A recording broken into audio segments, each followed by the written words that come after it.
Today I want to explore the 3 mental health myths that are keeping men stuck. I'm your host, Daniel James, a mindset and high performance coach, and my job is to help give you more clarity, confidence, and ultimately control. And if you're new here, welcome.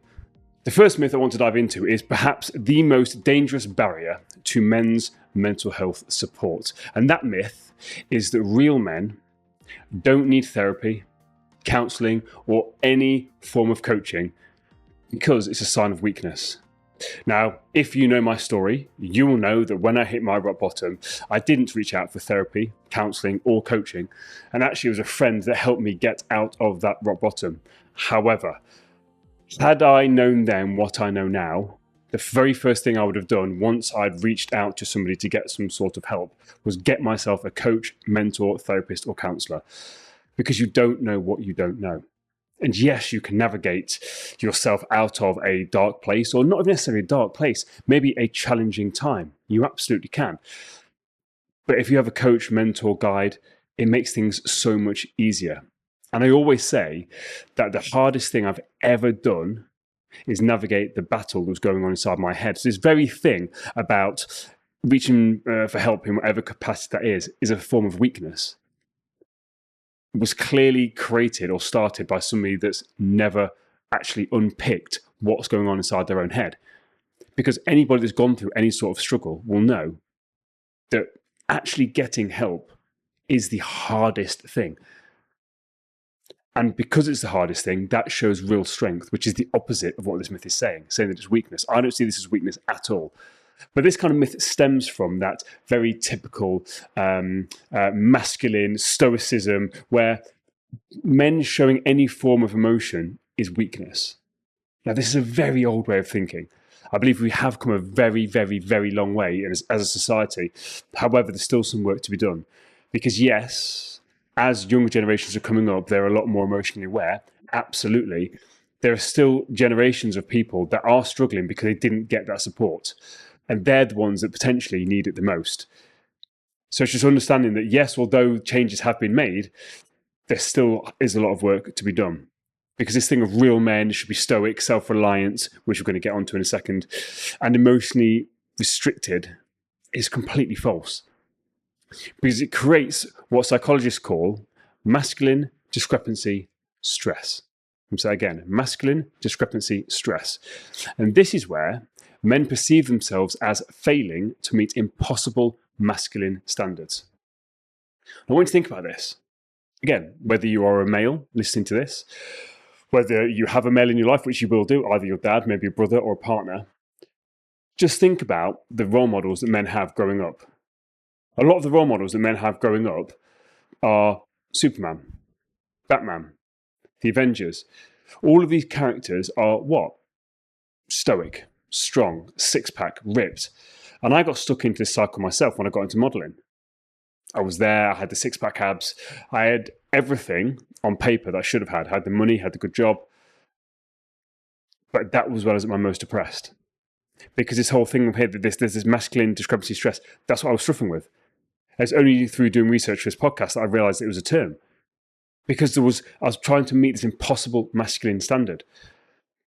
And there's a Dr. Hussein Zahi who explains that societal stigma and cultural expectation discourage men from expressing vulnerability or seeking help, as doing so can be perceived as a sign of weakness. This is where it's come from.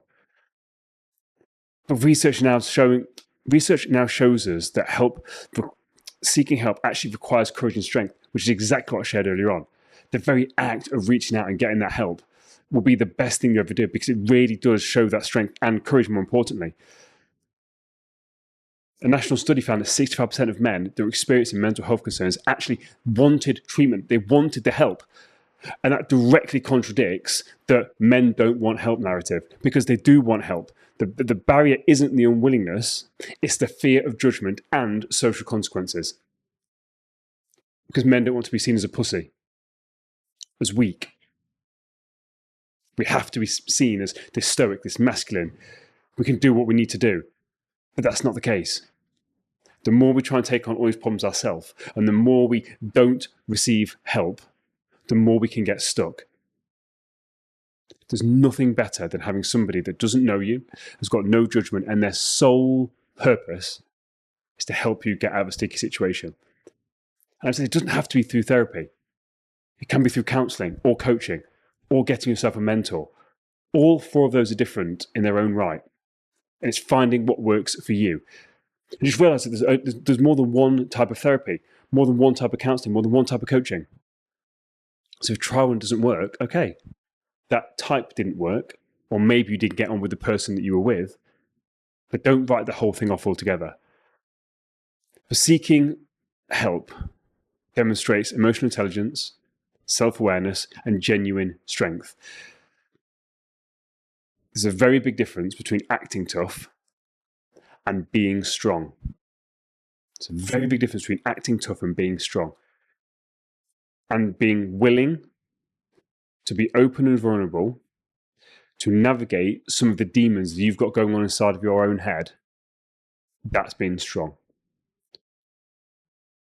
We've got professional athletes like Marcus Rashford, cricketer Ben Stokes. All of these have spoken openly about therapy and coaching and reframing it as a performance organisation rather than weakness. It doesn't matter how you frame it. And yes, I understand that these are professionals, and again, some of them will be placed with therapists, counsellors, coaches. I get that. But we have to get out of this old prehistoric way of thinking that asking for help when we're in a bad place is a sign of weakness. Because what we want to do is want to notice that something's not quite right, want to notice that we're slipping down a path. And that's when we want to reach out for help. We don't want to hit rock bottom before we ask for help. We want to stop it getting that far. Myth number 2, men should be able to fix their problems alone. Once again, going back to this whole thing that this stoic man, they can handle all of life's challenges, they can pop it on the back, and they can keep on walking. Research again showed that 80% of men believe they need to solve their own problems, and this represents a massive barrier to getting that help that we actually need, because we're in this bad place. And it's that whole mentality, and I know that I used to be in, it's like, I've got myself here, I can get myself out. I'm my own best friend. No one knows me better than I know myself. And I even say that. No one knows me better than I know myself. I say it to my clients. Hey, no one knows you better than you know yourself. Correct. But you need someone to help you navigate that. You need someone to help you ask the difficult questions. I was literally with a coach earlier on today, literally 3 hours ago. And he asked me a question. I gave him an answer. He came back to my answer. And then I asked him to go deeper on that answer that he gave me. And there was the nugget. He's like, how did you do that? I said, I just asked another question from what you had, because I've got this other angle that you can't see. That's the power of having somebody else help you navigate this problem. A problem shared is a problem halved.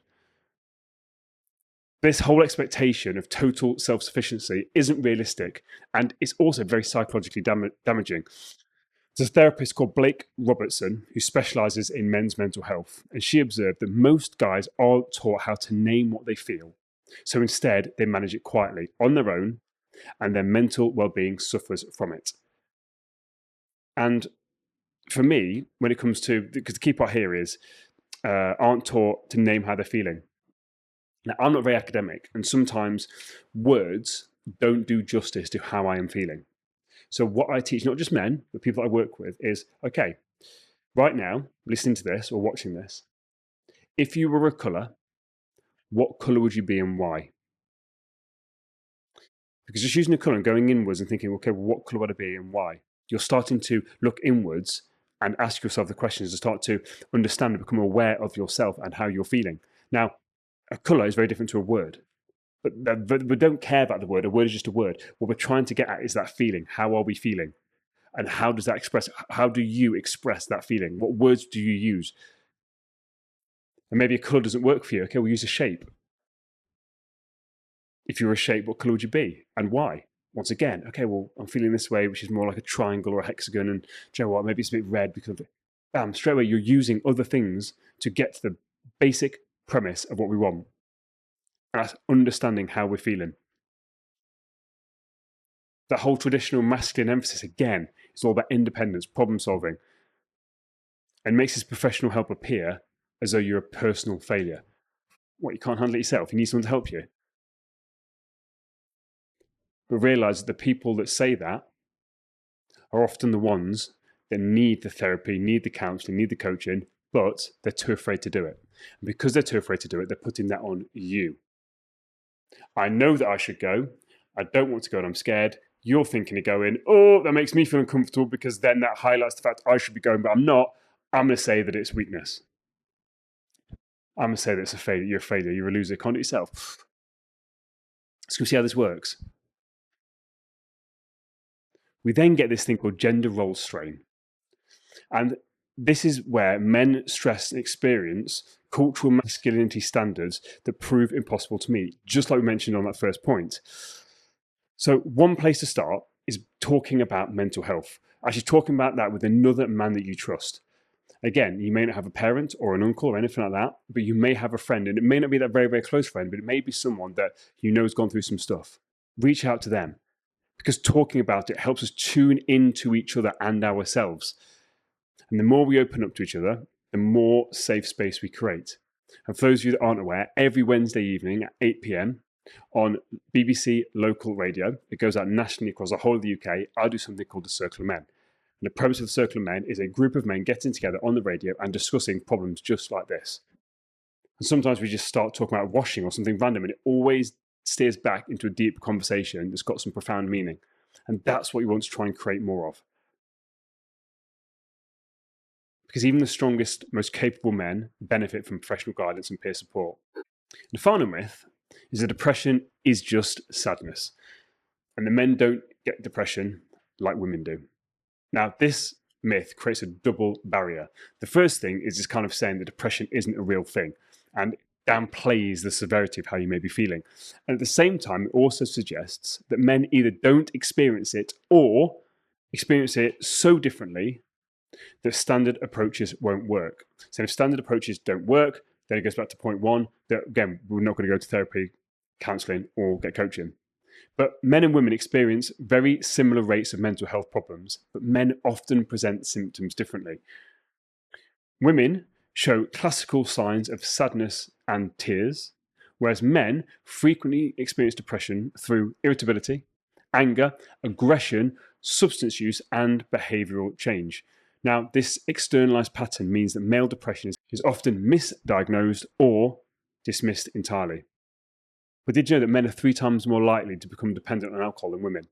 Once again, it's often a way of self-medicating this unrecognized depression. But depression in men is serious. It's serious, it's real, and it's also very, very treatable. The key is recognizing that depression doesn't have to look like sadness. It can look like anger, numbness, recklessness, or withdrawal. So if you start to notice any of these patterns either in yourself or with a partner, friend, parent, whatever it is, start a conversation. And we did a fantastic podcast with Steve Whittle from Tough to Talk. I will link down below if you want to understand how to navigate that conversation with somebody. I hope you've taken value from today's episode. If you know somebody that may benefit from listening to this or hearing these words, don't forget to share the link with them. If you've taken value yourself, please give us a thumbs up and also think about subscribing. Until next time, take it easy.